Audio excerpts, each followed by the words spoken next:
الحمد لله رب العالمين الرحمن الرحيم مالك يوم الدين إياك نعبد وإياك نستعين اهدنا الصراط المستقيم صراط الذين أنعمت عليهم غير المغضوب عليهم ولا الضالين.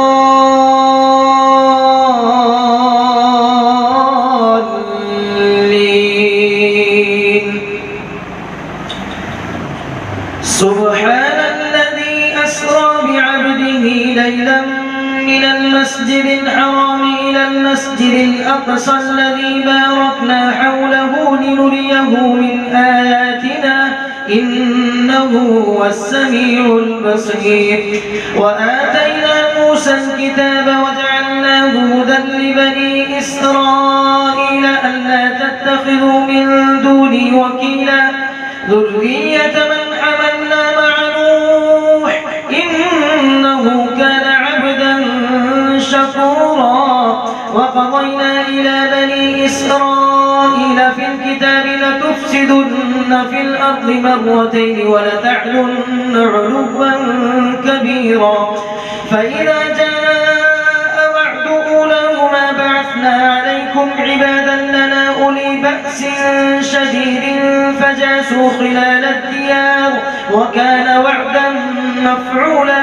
ثم رددنا لكم الكرة عليهم وأمددناكم بأموال وبنين وجعلناكم أكثر نفيرا.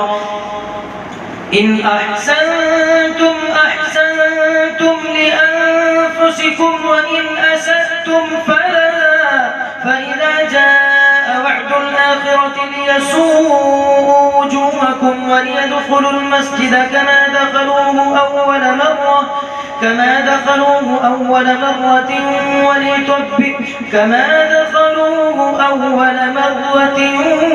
وليتبروا ما علوا تتبيرا. عسى ربكم أن يرحمكم وإن عدتم عدنا وجعلنا جهنم للكافرين حصيرا. إن هذا القرآن يهدي للتي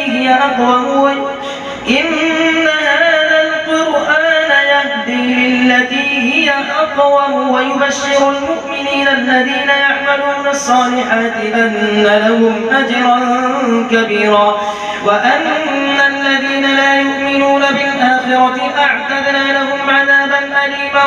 ويدعو الإنسان بالشر دعاءه بالخير وكان الإنسان عجولا.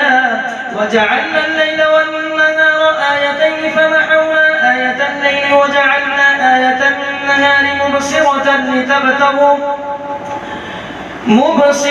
لتبتغوا فضلا من ربكم ولتعلموا عدد السنين والحساب وكل شيء فصلناه تفصيلا. وكل إنسان ألزمناه طائره في عنقه ونخرج له يوم القيامة كتابا يلقاه منشورا اقرأ كتابك كفى بنفسك اليوم عليك حسيبا. من اهتدى فإنما يهتدي لنفسه ومن ضل فإنما يضل عليها ولا تزر وازرة وزر أخرى وما كنا معذبين حتى نبعث رسولا. وإذا أردنا أن نهلك قرية أمرنا متر فيها ففسقوا فيها فحق عليها القول فدمرناها تدميرا. وكم أهلكنا من القرون من بعد نوح وكفى بربك بذنوب عباده خبيرا بصيرا.